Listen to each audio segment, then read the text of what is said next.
Siguro yung may sobrang thankful dito kay Nico. Ako yun. Sino po nakakaalam sa story ko? Ako lang naman yung overpaid PDL. Alam niyo yung PDL? Alam niyo yung PDL? Person deprived of liberty. Pumasok ako sa Ligud, nakakulong ako.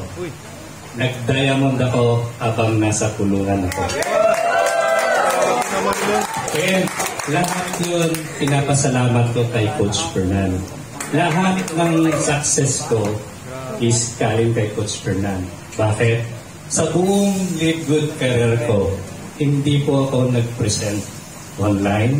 Wala po akong kinakausap. Tinatak ko kay Coach Fernan. One thing for sure, ang success ko, nandyan na si DMW. Nandyan na. We just have to plug in. Nandyan na. Huwag mo nang hanapin. Hindi mo na kailangan maging magaling. Magaling magsalita o hindi. As long mayroon kang pangarap, sipa, sabayan mo ng sipag, tiyaga, siguradong pasok ka dito sa Diamond. Diba? So, ako yung pinaka-thankful. Bakit? Kasi talo ko pa yung chief of police. Kumikita ko 500,000 a month. Nasa loob ako ng tulungan. Diba? Sinasakop ko lahat ng walang yung PDL na walang kinakain, walang dalaw, walang ilagay mo sa akin selda yan, ako magpapakain yan. Diba? And nagpiyapiyansa ako, nagbibail ako ng mga kakusa ko na nakita ko nagnakaw lang ng itlog, 2 taon na sa loob. Sabi ko, oh my God, hindi ito yung purpose ng natin, justice system. Itlog lang, 2 taon ka na dito. May nagnakaw sirang electric fan, 2 taon na yan. Magkano piyansa? 10,000. 50,000. Lately, mayroon akong inabunuhan 20,000 makalabas lang. So, all of those is God's grace. Sabi ko nga, nangyari sa akin is God my direction. I've been in industry for 20 years. Nabago rin ang buhay ko way back nung... Sino nakakaalam ng Typhoon Haiyan? Typhoon Haiyan. Tacloban, Yolanda. We're from Tacloban. We're the hardest hit. Nawala yung internet kapis ko. 3 internet kapi ko. But then, after 3 months, nasa US po ako. Qualifier ako ng Tayani. I get the 10-year multiple entry. I got my Montero Sport. I traveled in and out in the Philippines. Okay? So, all of those nangyari nung kahirapan. And it happened again. Last February, in-offer sa akin si Ligud. And nung tinignan ko yung video ni Coach Fernan, bigla akong binalikan ko yung nag-invite sa akin. Member na ako. Screenshot ng membership ko. Sabi niya sa akin, Coach Judah, sa dami-daming in-offer ko sa'yo, bakit si Ligud? Okay? Bakit si Ligud hindi mo pinag-isipan? Wala pang 5 minutes, member ka na agad. Okay? One thing kasi tinitingnan ko sa company. Okay? Back office. US company ka, tingnan ko yung back office mo. From there, malalaman mo kung totoong US company yan. Okay? Subukan mo yung bilis. Walang kasing bilis ng ibang MLM dyan. Diba? Ang bilis, i-click mo, papasok agad. Okay? So, doon mo makikita na maganda yung system. And don't be threatened sa mga company na nagbubukas ngayon lang dahil ginagaya si Ligud. Isa lang naman ang tanong ko dyan. Yes, yung iba, eto maganda to, bago, local company. May product yung $50 mo. Di ba? Meron, di ba? Ang sagot ko lang dyan, paratingin mo yung product mo sa Singapore. Pag dumating yan doon, magti-15 accounts ako. Okay? So, bibihira yung company na may ganito, Ligud. from US company going to 200 countries worldwide. Wala pong ganon. Even in our Kayani times, so hindi namin nagawa yun. Nag-member kami sa Malaysia, binabackdoor namin yung product ng Kayani from Malaysia to Philippines. Ganon kami nagsimula. Kung nahihirapan kayo ng product ng Live Good, mas mahirap ang ginawa namin sa Kayani. Smuggler kami. Diba? Dito kay Live Good, si Live Good magpaparating ng product mo door to door. Yes. Okay? Second, sa Kayani, 400,000 commission ang hindi naibigay sa akin. Kinuha ni Upline, ginastos ni Upline. Di ba, Power? Power. Di ba? Sa Live Good, hindi mangyayari sa'yo yan. Kasi, personal dumarating sa account mo. Huwag mo lang i-share yung password mo.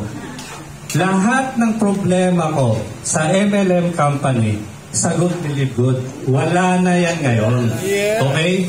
Products na nakikita mo online, hindi mangyayari kay Live Good yan. Bakit? We are not required to buy a product. Di ba? Hindi tayo kailangan bumili ng product. Sangkatutak na product para maabot mo yung rank mo. Tama? Mali. Dito, bibili ka kung anong gusto mong product inumin. Di ba? Ang maganda dito, voluntary na nga, pero mostly, ang bumibili, everything pack yung $200. Hindi dahil required, kundi gustong tikman yung product. Okay? Ito lang, pagdating sa product, pag US company yan, huwag mo nang questionin yan. Okay? Mas lalo na pag nailabas ang product ng US to other country, mas malalong matindi yan. Kung dito sa Pilipinas, kailangan natin magbigay ng pag may papalabas tayong product. Nasubukan niyo na po magpalabas ng product from Philippines? Mahirap, di ba? Hihingan ka ng mga documentary sa DHL. Pag wala, hindi tatanggapin. Mas lalo yan sa US. Hindi yan mailalabas ng US kung wala mga documentary. Kaya yung mga nagsasabi na illegal si Live Good. Okay? Illegal si Live Good eh. Wala dito sa Pilipinas. Wala silang permit. Walang BIR. Isa lang naman sagot ko doon. Okay? Wala pa pong Live Good Philippines. Hindi po tayo kailangan ng documentary requirements. Saka lang tayo magkakaroon ng documentary requirements pag nandito na si Live Good. Okay? Sa mga nagtatanong na Ponzi scheme, okay, Ponzi scheme si Live Good, okay, mahilig ako sa US company. It's because dinidegrade ko yung Pinoy. Madaming company na magaganda sa Pinoy. Ang problema, pag Pinoy ang may-ari, pag nandyan na yung pera, ayaw na bitawan ng komisyon. Tama? Real talk? Ayaw na nilang ibigay sa tao. Which is, ang daming magagaling na Pinoy, madadaming magagaling na mga kumpanya. Talo pa nga yung mga international sa idea eh. Pero pagdating sa pera, ayaw nilang bitawan eh. Di ba? Yun ang mga ayoko sa Pinoy. Hindi naman ko nila lahat. Okay? Pero when it comes to Ponzi scheme, sinasabi nila yung $40 hindi mo pwedeng pagkakitaan yan. Mali po yun. Okay? Bakit? I've been in Kayani. Ang packages doon is starting from 8,000, 12,000, 17,000, 1,500,000. Kung wala po kayong ganong pang starting, magbayad kayo ng $40, may website na kayo. You can do your business. Tama, mali? Yun, tama. I'm from LifeVantage. Ganon din. It is a US company. Okay? $40 din. Kung wala kang pang sign up, $40 din. Okay? $40 affiliation fee. Ilang website binibigay sa'yo? One website. Okay. What makes Live Good illegal? Ginagawa naman ni Kayani. Ginagawa naman ni LifeVantage $40. Ang maganda kay Live Good, 5 websites na ngayon binibigay ni Live Good, yung kapalit ng $40 mo. Talo ka pa ba doon? Talo ka pa doon? Di ba? Sa ibang company, wala kang ni pisong kusing. Pag naka-invite ka ng walang pang package, $40 lang, ni piso wala kang kikitain doon. Saan napupunta yon? Sa company. Di ba? Sa company. Yes. Kita na ng Kayani, kita na ng Life Vantage, pero sa Live Good, 50% binibigay sa builder. Di ba? Power yun. Di ba? Hindi lang yun. Hindi lang first level. Ito, malulula ka. Expected ko, ang kita ko is $75 ng. Pagdating ng Friday, bakit $300 to? May kita ka pala sa second level, third level, fourth level. Anong sikreto doon? Go, hit the rank as fast as you can. Bakit? Nagtatapon po kayo ng pera. On the first day, dapat nagra-rank up kayo. Bakit? Pag hindi kayo nag-rank up, babayaran lang kayo first level. What if yung first level mo nag-build agad? Naging silver agad? Wala po kayong pakinabang doon. Wala kayong rank eh. All you have to do is to hit the rank as fast as you can. Okay? Huwag niyong pabayaan na malalampasan kayo ng diamond ko, Adonis. Dapat nauuna ako, di ba? So, sayang naman, malaki yung binild niya tapos hindi mo pakikinabangan. Okay? So, hit the rank as fast as you can. Okay? Tapos, focus. Ito, focus. Kaya lang wala pang super yet. Okay. So, humaba na yung kwento ko, but then sabi ko, I am very fortunate kay Coach Fernan. Coach, I am forever grateful.